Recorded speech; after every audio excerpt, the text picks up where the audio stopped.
There are lessons being learned. No, they're not. They're not lessons All right, being we're learned. live. Oh, we are? We are. Stop arguing and just friggin' put the thing up. If you like to keep the heat going, because it was 24 damn degrees when I woke up this morning, Yes, please heat. we need ducats for heat. We need more coal. Donate here. We went from 90 to 20 and a little bit too fast. Like the weather saw a state trooper on the highway.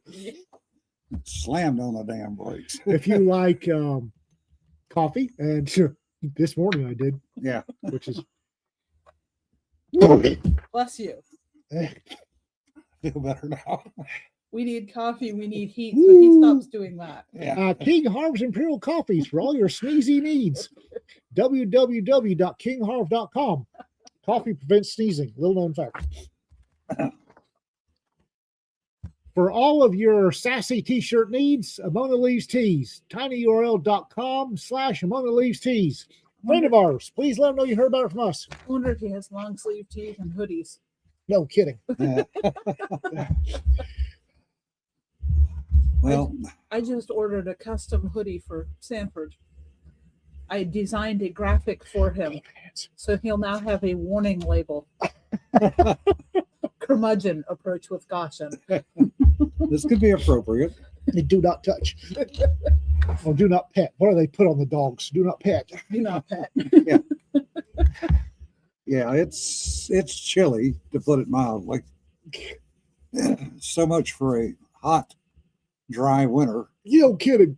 The dry part's hanging in there, Oh, but yeah, we're definitely going with the dry. 24 For now. damn degrees. I'm Fahrenheit. glad it's dry because when the cold snap was first predicted, they were also predicting rain, and Yeah. I was looking at it going, Wintry we're mix. gonna have ice. Yeah. The wintry mix. Yeah. Like I-94 apparently had yesterday or this morning. Was that the one with the multiple Yeah. car? Yeah. Every year people forget that this is a thing that can happen, and they should probably slow down. Black ice, you can't see it. No, but they should slow down. Yeah. Is They were your, trying to. is your Two Wolves meme going to be on a t-shirt, Ian? Talk to her. For those of you who are wondering about that, if you don't know Kelly Grayson, you should. We were at a con, and Kelly Grayson comes up with these little tidbits that he puts a spin on. And we were at, Hey, JK. I don't remember if we were at FinCon or we were at MarsCon. And was it FinCon? Yeah. Something happened, and he bounced up, and he does this Kelly thing, and he said, inside you are two wolves. I said, oh, furry convention going okay then? Going all right then? And he blew Coke Zero through his nose. Yeah, that was fun. I remember that. Yep. Inside of you, there are two wolves. Oh, furry convention go okay then? So, in honor of that, sitting there shivering. I went ahead and made a meme and put it on Facebook and notes on Substack. Hey, Tiff. There are two wolves inside you, both agree at taxation and theft. Yes. That too. And then Tully had to make it weird. It's Tully. What do you expect? And Chief O'Brien promises he can get them back up. Yeah. Some surgery required. Well, hopefully most of y'all watched Ian beclown himself last night. I hope so. Actually, you did well. So did everybody. I think that I might have contradicted myself towards the end, which really annoys me. That conversation went everywhere. Yeah. The best conversations do go everywhere. Look at us, twice a week even. Yeah. Yeah, well, there is that. I am what I was talking about earlier was somebody linked an article by a retired American general who's a fucking moron. Yes, he's a moron. Pontificating at large about the war crimes involved in the Caribbean. And somebody decided to challenge me on that. Lessons are being learned. The Resident Person podcast, Responsible person. Responsible Person podcast. Yep. That's where it can be found, Kermit. Yeah, Responsible Person podcast. It's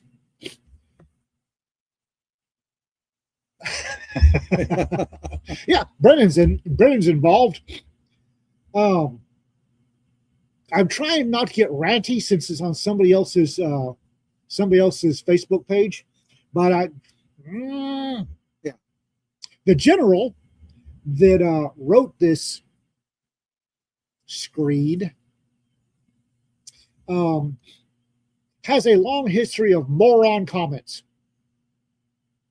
He is, and I'm blanking on the name because brain squirrels, close sick. Fuck. He was the one that CNN trotted out as an expert on firearms, who was talking about the dangers of the fully semi-automatic AR-15, and who proceeded to demonstrate firing an AR-15 like a little old lady trying to hug a bee. What was that fucker's name? General something. Useless. Yeah.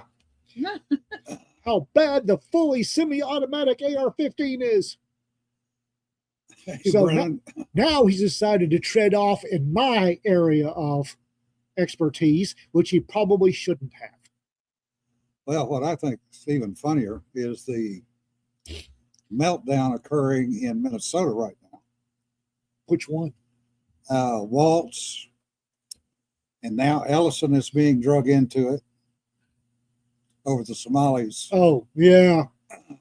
Those Somalis getting the jury verdict of guilty being overturned by a judge.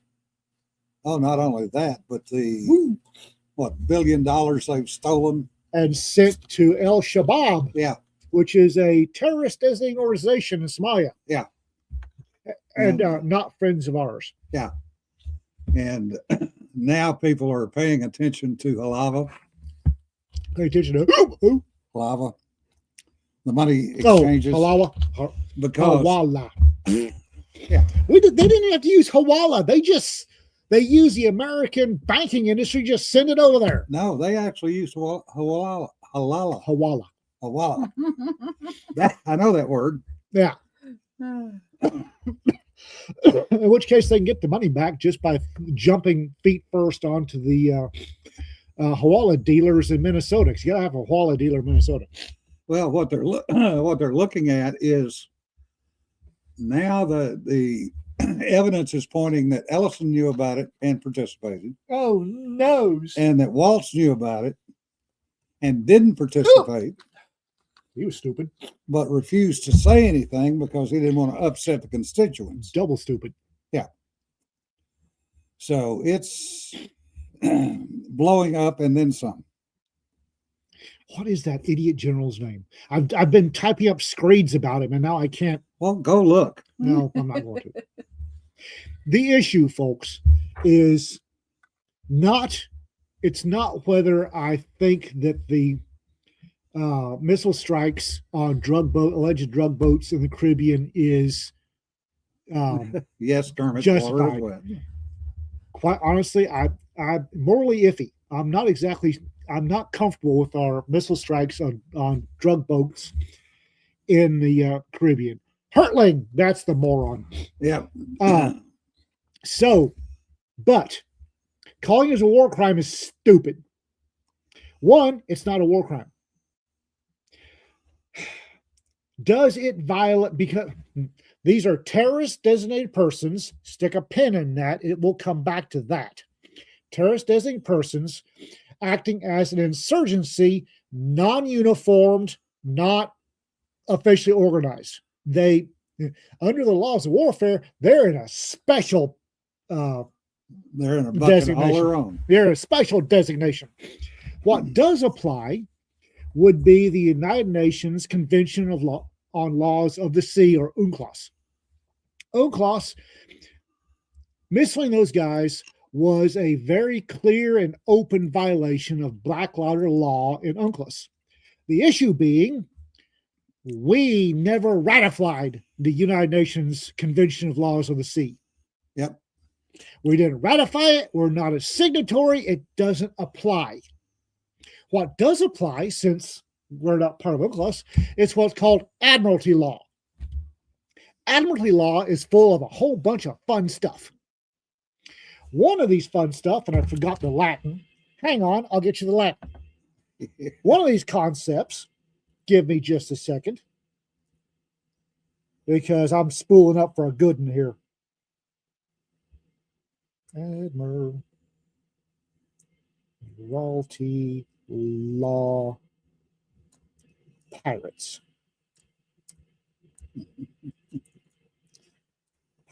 Oh, I've already looked for that. Okay. And of course, it's not showing. There is a. Give me some Latin. Give me a sec. I'm not. That's it. Hostis humani genera. That is the concept that breaks down to you're a threat to humanity in general, and thus laws do not apply. You're dumbass. Laws don't apply to you. This is primarily used, or used to be used, still, I guess we do, pirates and slavers. This is what gives a ship's captain the right to snatch up pirates or slavers or anybody else deemed a threat to humanity as a general and hang them from the yardarm. Laws do not apply. We're under Admiralty law. Sorry, they're stuck like Chuck. Now, let's get back to terrorist designated persons. In 2010, there was an American-born bug snipe who wound his happy self up on the terrorist designated list. It's a terrorist designated person. President Obama decided him was a terrorist. He was probably right. However, about a year later, without a trial, without even so much as a grand jury, Obama had him missiled not once, but twice, because he missed the first time, in Yemen, which in 2011 was a neutral country. So let me straighten out the high points. A U.S. president extrajudiciously killed a terrorist designated person in a neutral country. The precedent's been set. And near as I can tell, because it's really hard, for some reason, it's hard to find the numbers. Yeah. Obama extrajudiciously killed about 550 terrorist designated persons in neutral countries. That genie's out of the bottle. That cat is out of the bag. That horse has done left the barn. So Trump was smart, and he designated these bug snipes as terrorist designated persons, and now he's following Obama's lead. I don't know what to tell y'all. One, we're under Admiralty law. It's legal to shoot. It's legal to kill them anyway. And two, even if we weren't, we already set the precedent. I don't know what to. Rick, in 2011, they were neutral. So we killed an American citizen on Yemeni soil because somebody decided he was a terrorist. Yep. And Hey, now, Wally. and the same general that's got, I'm sorry, Cedar, I'm about to say something tacky. The same general that's got his cock culture all up in an uproar about Trump didn't say a damn thing when Obama was whacking people left, right, and center. And he was on active duty at the time. Goodness. Yeah. Admiralty law of the sea goes back literally to the Brits. 1600s? 1600 time think. frame. The U.S. has never signed UNCLOS for a number of reasons. It's dumb. Not the least of which is the U.S. Navy's job is what they call SLOC, Sea Lines of Communication. Now, before you start thinking voice over IP, sea lines of communication means that you are keeping the seas free for commerce. Yep. Now, that also includes taking out anybody that opposes freedom of the seas. Hence, and also we do freedom of navigation, which is a different thing. Oh, different kettle of fish there. Let me digress on that for a second. Greg brought the point up, so I'll finish it. Freedom of navigation means that you can legally take your ships anywhere as long as you do not penetrate within 12 nautical miles. This is a constant battle right now off Taiwan. The Chinese are famous for breaching that one. Well, no, what they try to do is to push you out of doing a freedom of navigation between Taiwan and the coast of China. Or as we call it, West Taiwan. Yeah, that's been an ongoing battle for years. We were intercepted out there back many years ago. I was going to say, my dad spent a good chunk of his service up in the Great White North trying to make sure that the constant push-pull over the Bering Strait didn't get out of hand with the Russians trying to play tease games up there. Oh, they did. Oh, I know they did. Yeah. And sometimes they penetrated our space, and other times they tried to get us to do the same thing to them. Yeah. Well, anytime we flew a Red Route 13 mission, they accused us of penetrating their spaces. Not going to talk about what we did, but they were fun missions. But the thing is, 12 nautical miles standoff is inviolate, supposedly. Also set by UNCLOS. Yeah, but that's a third order. The other thing the Chinese try to claim is what's called a 9-dash line, which was an arbitrary, literally line with 9 dashes in it on a chart that the Chinese try to claim that set their boundaries. It didn't. The U.S. and the rest of the world recognizes a 12 nautical mile standoff. They recognize a 200-mile EEZ for fishing rights and other things like that. Now, we recognize it. Chinese, yeah. I will add an addendum. Jim is perfectly correct. However, if you have countries that are less than 12 miles apart, the limit then becomes the point directly between the two. Yeah. So if Straits of Hormuz, 4 nautical miles wide. So it's a 2-mile standoff. So if you fly or take a ship through the Straits of Hormuz, by law, Admiralty law, you are required to maintain a 2 nautical mile standoff from either side, which leads to a very squirrely pattern to get through there. It's even more fun in an airplane. Yeah, habitual line crossers rant. Yeah, what's he done this time? Oh, he went friggin' off. Did he? Yeah. But my point is, do I find it morally iffy to be shooting up people in the Caribbean over probably being drug runners? I have some morally. I've got issues. I don't have any issues because they are drug runners. It's fairly obvious, as one who used to search for those fuckers, it's fairly obvious what they are. However, that's not the argument that numbnuts and everybody else is making. Everybody else saying, "Oh, it's a war crime." No, it's not. It's not a war crime.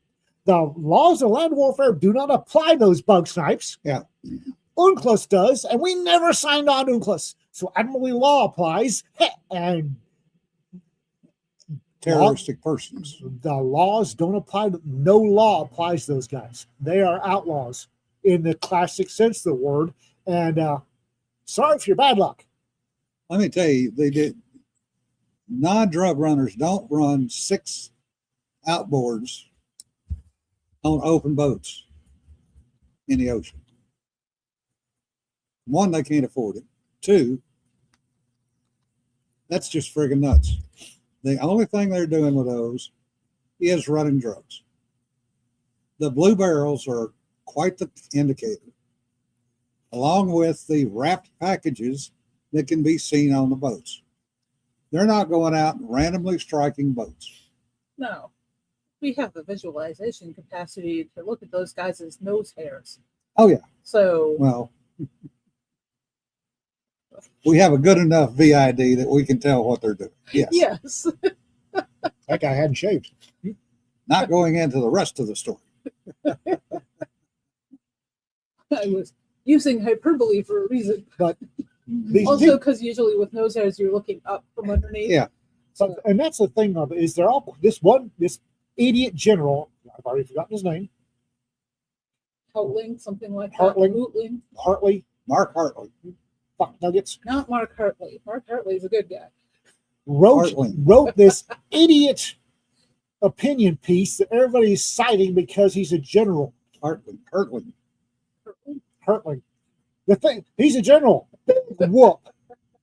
He described a fully semi-automatic AR-15. Then he tried to fire it and looked like an utter pansy doing so.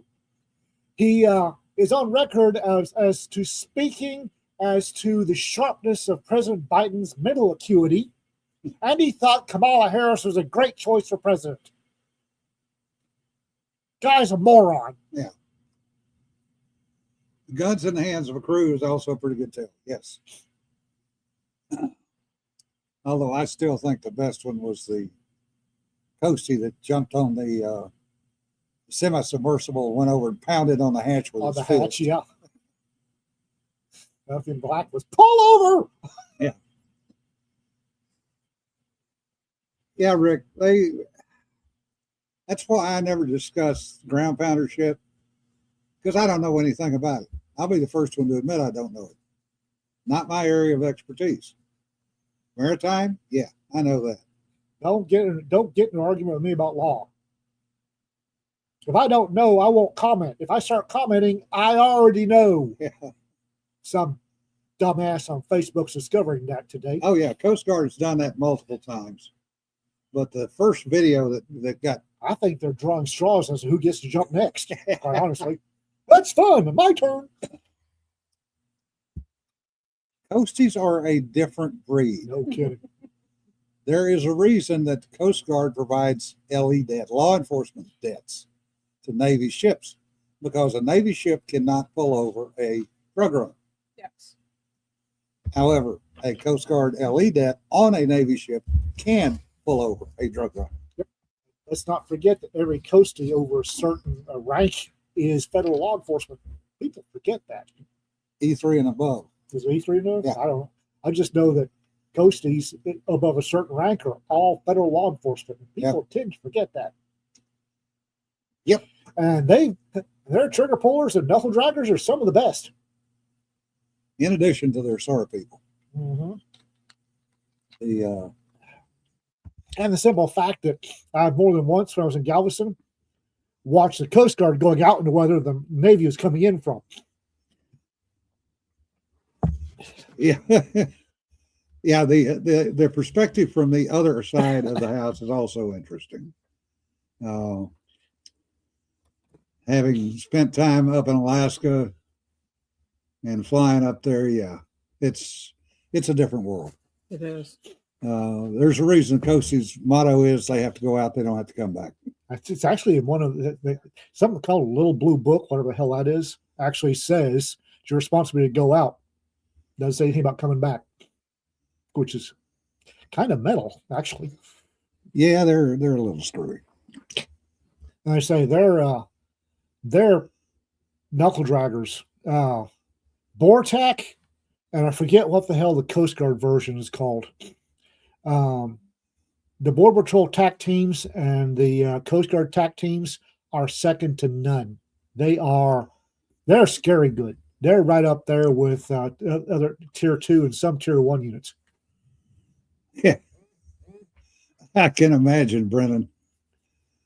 Yeah, it's a version of their Blue Jackets.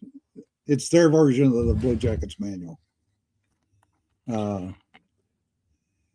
Bortak is an interesting group too. We got to watch Bortak in action. Holy crap! Yeah, the shit is not giveth. Yeah. But the Marines do a pretty good job of VBSS too. Of course, they were taught by the Coast Guard. Yeah. People don't realize that the first, when the Navy and the SEALs started looking at VBSS, the Marines started looking at it, they went to the Coast Guard for training. Yep. Because Coast Guard's been doing it since Who Goose the Moose. Now I got to admit, the SEALs do have a lot of fun with it because they do it with a 10-inch fully automatic AR. And the blast off that muzzle. So that's my rant for the day. Yeah, Bortak did step up when Uvalde ISD didn't. Bortak, those guys, they're good. They train hard. Jim and I watched them. They train hard. They're good. That's the Coast Guard SWAT teams, TAC teams are every bit as good. Holy crap, are they good? Yeah, Raptor, the Marines did the landings. Coasties were driving landing craft. And UDT was the one that prepped the beaches. I wouldn't cross Bortak. Yeah. Kermit, we probably met some folks that you know. And the Texas Ranger Recon Company, not the U.S. Army Rangers. The Texas Rangers have a recon company. Yeah. Those guys are scary good. Out of Company F. Woo! They are scary good because they got to be Rangers first. And then they go to Bortak and whatever the Coastie program is to learn how to be better. Yep. And they have their own Mark 11s now. Is that the ribs? Yeah. So they get to run up and down the Rio Grande with the equivalent of a SEAL Mark 11, fully weaponed up. Yep. Although I don't think they have the mortar on board. I'm not going to ask. Not going to ask. Well, I didn't see anything that big sticking up on the back. I'm not going to ask because it's the Texas Rangers. You just let them do what the Texas governor does. Let them do what they're going to do. Yeah, the Waco report was probably one of the first ones that really got everybody's attention. And right after Waco, when that bunch of bug snipes got stupid down in down around El Paso, Republican Texas idiots. Yeah. And this was right after Waco, and Republican Texas got stupid. Rangers, all right, here we come. And the FBI showed up and announced, we're taking over. And when I say they got thrown off of the site, I'm not talking metaphorically. I'm talking, they picked them up and threw them at their cars. Yep. And there was a famous picture of what was that tall drink of water's name that was a Ranger? Joaquin Jackson. Joaquin Jackson doing this to a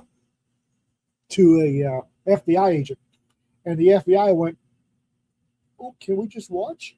Because the Rangers showed up after Waco and started going through the wreckage as only the Rangers can, and came up with a whole different accounting of what goeth on. Yep, and that report is... Boy, it was on the internet because I used to link to it, and it went away. Well, and it's been suppressed by every other law enforcement agency because they do not want to be embarrassed again. No.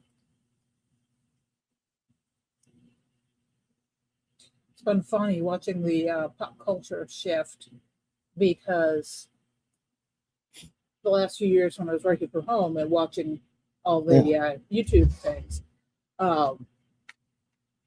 Never went out looking for any of this, and all of a sudden, some of the YouTubers that I'm watching are doing these long series on things like Waco and Ruby Ridge and the Killdozer guy, and coming to the conclusion that we'd been lied to by mass media, which, I mean, I had always come at those things from a slightly different perspective, but I thought it was interesting, and these YouTubers are like my kids' age, and doing some serious research into it, and I'm like, wow, at least. Yeah, Johnny, you're right. LEOs are not perfect. No, they're not. Not by a long shot. I literally threw an FBI agent out of the jail control room the day after I discovered that the U.S. Olympic women's gymnast team had reported their team doctor for sexual assault of the gymnasts. And according to the FBI, and the FBI agent never investigated. Matter of fact, fabricated witness statements from gymnasts who never gave the witness statements, and just blew it off, letting Dr. Nasser get away with another couple of years of raping gymnasts. And do you know that FBI agent was, as far best of my knowledge, never sanctioned? He was actually promoted. When the little girls you're in charge of protecting come to you and say, that guy's doing bad things to me, and you not only fail to investigate, but you forge witness statements, I got issues. Well, that's one of the things a friend of mine who, former FBI agent, hated was the fact that they only did 302s. I threw 2 FBI agents out of the control room the day after I found that out. Get out. You can't throw us out of here. Oh, Scooter. Oh, Scooter. He ended up getting sent to D.C. a number of years ago so that he would be the token in the front office. Was not happy about it, and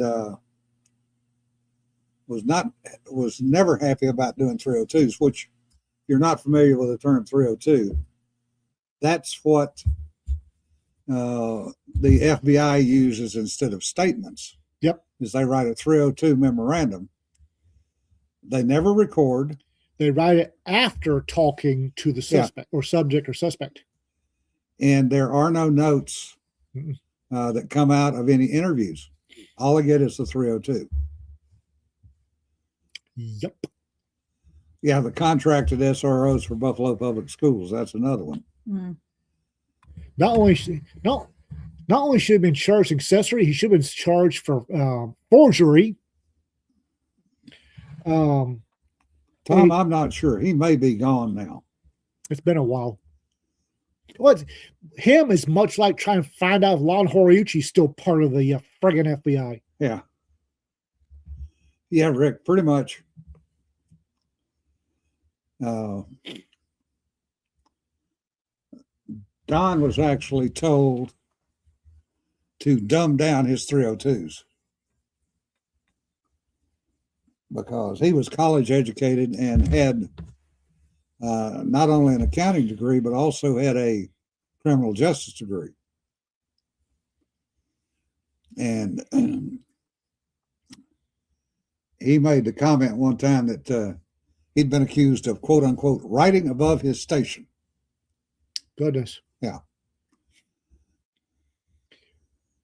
Yeah. Yeah. HS Precision. Women and children first. I realize that's not the official motto, but should be. Yeah.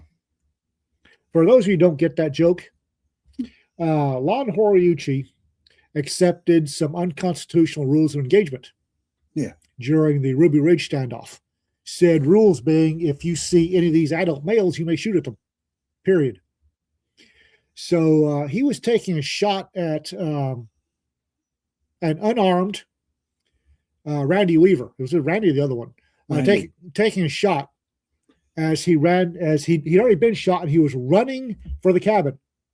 So Lon Horiuchi took a shot at him, missed Randy, but hit Mrs. Weaver while she was holding her baby. Standing in the doorway. So some years later, HS Precision gets the massively stupid idea of going public with Lon Horiuchi endorses our products. Yeah. That was a mistake. And we were at the NRA. Yeah, we are. Horiuchi was there. Not a single person that we saw ever went and talked to him in the 3 days we were there. I made a blog post that got famous. Yeah. And it was titled HS Precision, Women and Children First. Yeah. And I ripped off on HS for everything they did. Jim and I went to the NRA convention after that, and High-Stand HS Precision had a booth there. It was right across the aisle from, I think, SIG. And we walked up, and I was shocked because HS Precision's booth was full. And then we got there and realized that it was the line of people waiting to see whoever was at SIG. Yeah. And the HS Precision guys were standing there twiddling their thumbs. Yeah. Much like El Paso Saddlery after No kidding. our little sit-to with those idiots. I used to love, and I do, old El Paso Saddlery has great holsters. They do. Fantastic handmade leather holsters, and I would not touch them with a 10-foot pole. No. So we went by the booth, and they were A, hungover, B, still talking about going to the casino the night before, and C, could give a shit less about the customers. There were me and Jim and probably 5 or 6 other people standing there waiting to ask questions, and they knew we were there and ignored us. Yeah. Hoped we'd go away. And we did. And Yeah. I'd never buy anything. Every pistol I got, I would buy an old El Paso Saddlery holster for it because I love those guys. The holsters are second to none. But if you can't be arsed to talk to me when I have questions, and you're going to be rude about it, goodness. Rick, they were definitely not the stellar people. They were young. Yeah. But still, no. You're at the NRA convention. You're going to have to talk to gunnies. I don't know what to tell you. Yeah. Remember the Remington booth? Poor bastards. Remington, before they went under, they were always big at the NRA convention. You used to have one of the bigger booths. Yeah. And Remington had booth babes. Oh, yeah. But there was a difference.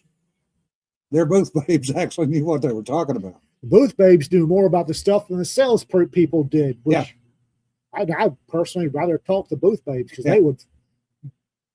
You get an honest answer out of them. The Remington R51, which I was looking forward to with a great amount of glee because I liked the Remington 50, the old 51, one of my favorite popper pistols. And so Remington was bringing out the R51, which was a look-alike of the classic 51, but a 9mm, which I thought was going to be the bee's knees. So I head straight over to Remington to talk to him about the R51 and got my skirt fluffed up by a salesman. And he wandered off to talk to somebody else.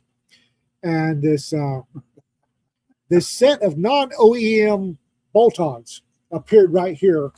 And this blonde girl said, "All right, now you've talked to him. I fired the damn thing. Want to hear from me?" Yes. She did not, cute little thing, did not think too much the R51, and she was correct. And he was stepping all over his tongue the whole time. Fast tracks of land.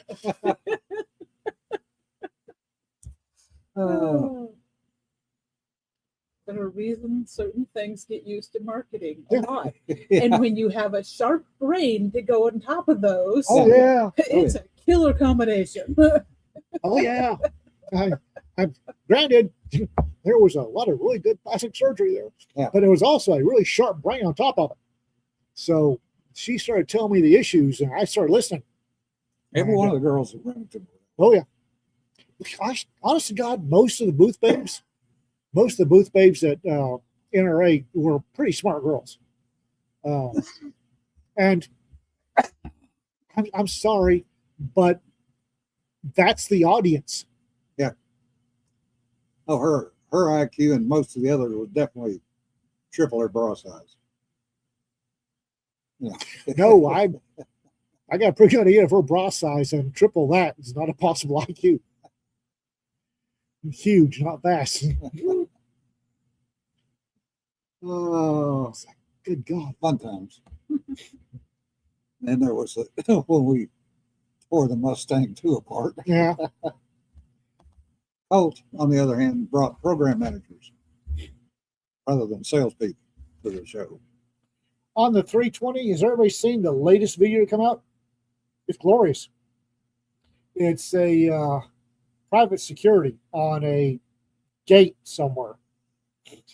And it's really good private security. They've got cameras everywhere. And this one officer comes out of the guard shack, tugs on the holster, on the grip of a SIG P320, just moves like every officer's done, and it goes off.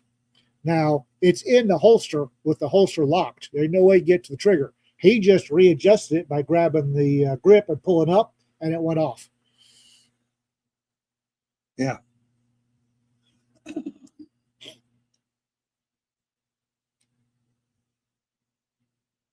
The littlest cowboy turned around and see two large 38s pointed right in his face. Go to your happy place. Yeah. Oh. But it was Matt Guest tonight. Matt is a rather large gentleman. Got hands the size of hams. And they had come out with a new Mustang, Colt Mustang 380. And since both of us had the old ones, we're over there coon fingering it. And project manager walks over and goes, "Well, do you guys know what you're looking at?" We both went, "Yeah, that's, issues with the 380 and the Colt." He said, "Well, let me show you what I've done." He's, "Here, take it apart." So we field stripped it. He's holding up parts going, "Okay, now on this one, we did this." Literally, okay, all right, now we changed the angle 4 degrees here. We changed it where it's not going to pop that spring out anymore. Yay! Finally. Friggin' springs. I hate springs. The retention holster with the issue is the Blackhawk Serpa, which is a crap holster, and do not buy it. Yeah. It sells really well because Blackhawk is smart, and it used to be like $19 or $29, and on the in-store, in cap, a very sporting good, the aisle in cap, a very sporting good store in America. If you need a cheap holster, Fireland has a 7TS. Get that one. Serpa is a crap holster. Do not, in multiple reasons, do not ever get one. I can tell you, having had an experience with a Serpa at a 3-gun shoot, I got down in the dirt in North Carolina to 3-gun shoot with a Serpa with my Glock in it. Couldn't get it out of the Serpa after that, could you? Nope. Locked it up tighter than a drum. Literally had to take the pistol belt off, had to take the holster off, had to disassemble the holster to get the gun out because sand got in and locked it up tighter than a drum. Yep. And Jim isn't the only one. Craig Douglas has a video from an ECQC class where folks are rolling around and trying to get one of his trainer guns out of a Serpa. So they lock up. If there's any grit, they'll lock up. Yep. Plus, allegedly, to disengage the lock on a Serpa, you just run your finger up the side. Doesn't work that way. Under stress, when you want to ball up fists under stress, you don't run your finger. You jam it into the button to make damn sure that button comes on because you really want that gun. With your finger jammed in there, as you yank it up, it goes once In the trigger. it goes into the trigger guard and pulls the trigger. Yeah.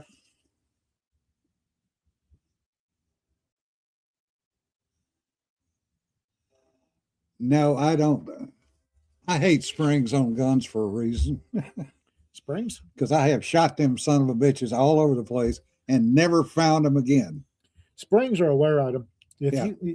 every gun has a spring in it somewhere. And Have a good one, Johnny. springs are a wear item. They wear out. So Yes, they also shoot out everywhere. Pling! So if you're actually doing the amount of shooting you should be doing, and you're not, but if you are, you're going to need to replace those springs on the regular. Yep. Having spare springs is always a good thing. I had to laugh reading Alma's latest. It was a little throwaway scene where they were discussing the fact that somebody had lost a spring. Yeah. And somebody, one of the other characters said, and one of the young men suggested that we disassemble another gun in the same place and follow where the spring went. Found the first lost spring. No, doesn't work that way. Trust me, I've tried. No, I know, but I just had to laugh. The act of disassembling any firearm that has springs in it, Yeah, opens this small Portal. interdimensional portal. Yeah. And Somewhere on the other side is up to their up to here in springs. going, Spring. hey, stop it. Socks and Tupperware lids. Yes. When I was at Aberdeen going through small arms specialist school, there was a white room. Yep. And there were certain guns you went to the white room to disassemble. And in the white room, you had this. Does anybody remember the old style school desks? There was a chair with this little bitty desk attached. Yep. Had one of those in a white tile room, because as soon as it went spring, allegedly you could find your spring on the white tile. Yeah. I never found a spring. They went away. They went into the portal. But were there black curtains? There were not. No. Sorry, I couldn't resist. Richard made a comment earlier I want to go back to. If you pull the mag, clear the chamber, you can shoot a pencil out of a 1911 You can do that A1. with anything. Huh? You can do that with anything. Yeah. But It's a firing pin. if you actually do a complete service check on a 1911, that is one of the steps. In a function check, Function check is to slide the pencil down the barrel and then pull the trigger, and it should pop the it pencil out. it should bounce the pencil. I'm assuming we're talking about a classic yellow number 2 pencil We here. are. Yeah. Okay, because I've got some pencils you couldn't do that with. Yeah. Yeah. Yep. Just as soon as you sit, you take out your gun clean cloth and you invoke the gods of disassembly. Yeah. They open a portal. And Yep. somebody is tired of having springs bounce off his nose, and he's hip deep in the bastards. Yep. Well, what would you like to rant about? It's your turn. Oh gosh, I'm the thing that I decided earlier. It's kind of where we started the thing with, was that there is a certain thing that people are wrong about on the internet, and I'm kind of sick and tired of beating down that particular mole whenever it sticks its head up. Whack-a-mole. Wait, well, it's like there are people that have decided that something is true, and it does not matter if you show them that they are wrong. Mhm. They are right, and they will not believe that they are wrong. Yep. And as annoying as it is, I cannot waste my time and energy any longer in batting down that particular mole. So I'm just going to try and ignore it, walk away. And instead, I'm going to use whatever tools I jolly well like to create projects that make me happy. Is this the same subject I lit off in some moron's butt about? I have no idea. I have just had it up to here, and I'm like, you know what? Every tool has its purposes, and like I told somebody today, Same thing. it's a tool. It has a learning curve. It will require you to put effort into it. Yep. And even a hammer has a learning curve unless you want permanently flattened thumbs. Yeah. What she's talking about is the use of AI art and covers. if I'm not far And off. it's just AI in general, AI tools in general. And the things that irritate the heck out of me are when they go, AI is theft. No, it's not. And there's actually court ruling Yeah. that AI is fair use. If you look at how the AI works, the large models that are the machines that are underneath of it, they're not stealing anything. And the other one is that AI output cannot be copyrighted, which is also incorrect. And the Copyright Office has ruled on this more than once at this point. So yeah, but the feels are more important. Right, the feels are more important, and they feel threatened. And I get that that's why they're not willing to listen to. There is a book reality. cover artist out there that I've never met before. It's got a massive case of the boo-boos that need. They can have a massive case all they want. I stated that Rector Press uses AI-enabled cover art, and I got a massive whinge, and I said, "I tell you what." And people know to cut and run when I start with, "I tell you what." I said, "Tell you what, I need a cover every 2 weeks, preferably 3, so I can choose at interior art. I will pay you pennies on the dollar. And if you're late, I'll sue you for screwing up the rest of our year's production." "Well, you can't do that." Then shut your cock holster. I probably should not say cock holster, but every time you say cock holster, I think of the banana slings. So thank you for that mental image. You're welcome. As your cover artist, interior illustrator, and most of the promo art until, thank God, Jesse Barrett stepped in and started helping. Yeah. I am only human. There is only so much I can do. If you're have the capacity to do all of that from scratch, but not on those timelines. I do traditional art. I said, fine. I need 3 every 2 weeks, so I can pick the one we're going to use. I need interior illustration, and you got to go again next 2 weeks. And if you have a case of temperament, then you put us behind schedule.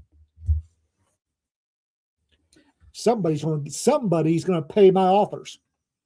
Well, and that's the thing too, which is that, do I have the capacity to do all of this traditionally? Sure.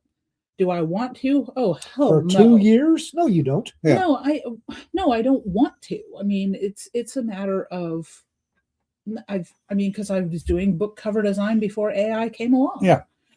And I was using stock art. And that's basically what the AI does for me, is it gives me stock art that has a lot more options than what was out there before. Yeah. Well, considering it started with clip art. Right. Oh my gosh. You guys can't see the eye twitch. She twitched big time, trust me. It's one of those whole body eye twitches. Yeah. But the thing is, it's like the project that I put up on my Substack today. Yeah. Was partly because I was just noodling around trying to get some ideas flowing for a story I thought I was going to write. And what I wound up putting together, and it took me 3 hours to do this, so there's the time savings thing is up, but it's basically a 90-second animated story. And I started out with keyframe images, animated those, spliced everything together, used another AI Suno. Suno is a lot of fun to generate a soundtrack for the thing, wrote a little story that fit everything, and spliced it all together in a video editor and put it up. And it was a lot of fun to do. I'm probably not going to do many of those projects because that was also a lot of time when I could have done the equivalent story in about 30 minutes. Yeah. But the thing is that the tools, which is all that AI is, it is not demonic. It is not producing soulless art unless you're saying you don't have any soul, because it's algorithms. It is the human using a tool to create a thing. And yes, I'm just sick and tired of having to bat down the untruths that are constantly being spouted as otherwise out there. I would like to end on a much more cheerful note.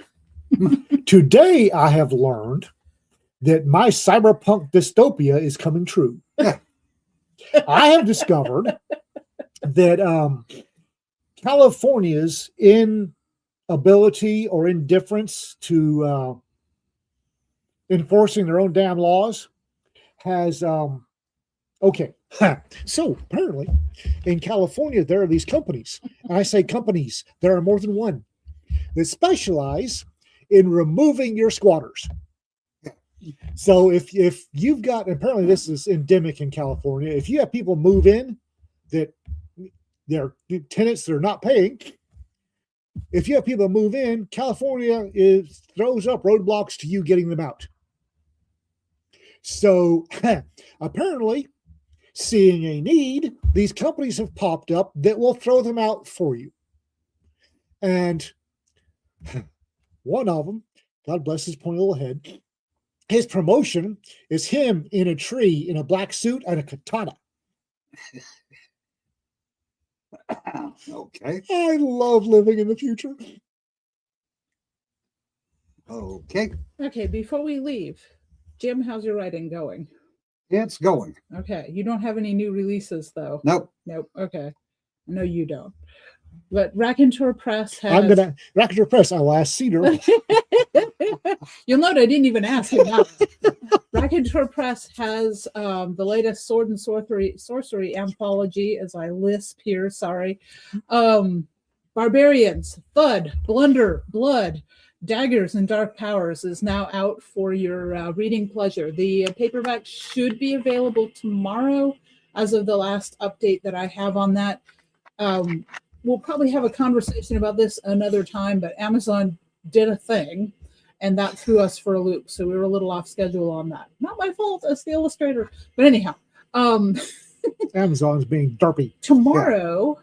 Tiffany Ross, TC Ross, her first serial for her novel, Blood Diamonds, is going to be going live tomorrow. And then you'll also be able to pre-order the other two serials, or you can wait until the end of the month. I think Tiffany just flanged up. Or you can wait till the end of the month and buy the whole novel all in one go. But if you miss the serials, you miss out some exclusive illustrations by moi, by way of my AI tools. Yes. But no, I had a lot of fun illustrating this. It is a really fun book. Tiffany has outdone herself. Rita, Rita, definitely check it out. Did the editing. Yeah. And she kept giggling and reading me snippets. I feel like I read most of it already, but it is really it's really good. One of the perks of getting to illustrate all the books is I have to read them in order to do that. Yeah. And then, of course, at the last, I do also have a new release. Wonderland has just hopped into the number 3 place of Hard-Boiled Mysteries. So I put that out under an open pen name. And going forward, any books written by my dark side will be coming out under Cedar Begley. Yep. And if you see Cedar Begley on the cover, there is probably swearing and graphic violence and just general a much darker story than I usually publish. Cedar considers dark to be additional swearing. Oh no, it's more than swearing, but cutlets and corsets. Cutlets and corsets? Apparently, that sounds like a cooking book. That's our next cooking anthology. I don't think we've done a cooking anthology. Yeah, I haven't. Cutlets and croissants in that case. Croissants. Ooh, croissants. Come to Cedar's dark side. Her cookies are better than Sith's. I do have a recipe for dark side cookies out there on the internet. If you search for them, you will find them. My books are dark. They involve swearing and graphic violence. Ian. Well, the problem is I put out a novel a few years back. It's called Possum Creek Massacre. Yeah. It does not sell because it is much darker than most of my stuff. People have told me that reading it, they'll tell me, Cedar, this is horror. And most of my readers, that's not what they're looking for. So I'm trying to manage expectations by having an open pen name to be like, if you step over onto this side, you're going to get things that you might not normally write. Yeah. Hey, what can I say? I'm trying to make my readers happy. Door. I read it. It was good little long. Was it dark? No. Not to me. I'm going off of what I'm seeing in reviews and feedback. So, yeah. then again, the Chloe stories get called cozy horror, and I'm still trying to figure out how to mash those two up in my head. Will there be a banana hammock in the next cookie anthology? We gotta have a cookie anthology first. I don't think we're gonna have a cooking anthology. Rick makes a good point. You maybe ought to take Possum Creek Massacre and reissue it under Cedar Bagley. Yes, I'm going to. I need to. There's actually 3 stories in that universe, and I need to take all 3 of them and move them over. Rick, the term you're looking for is budgie smuggler. I'm The just poor Budgie. What did that Budgie ever do? cozy face punching. There you go. Cozy face punching. Yes. And on that note, folks, we've wasted another hour of your time. We're gonna stop at budgie smugglers. No, cozy face punching. That's what Ian needs to write. Cozy face punching. I can do face punching. There's not much cozy about it. Put a recipe in it. Call it a cozy. All right, Thursday night or Thursday, I will be gone. So if they do anything, it will be on North Texas Troublemakers. Yes. And it'll be me and probably her Yes. or anybody else I can snaffle.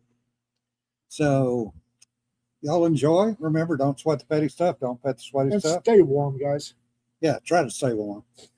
Oh, Later. next Thursday, we will have Dr. Rob Hampson join us. Oh, cool. It's not this Special Thursday, guests. but next Thursday. Special guest. Thursday weeks. Thursday week. So we will see you later. Y'all be good, stay warm, and have fun.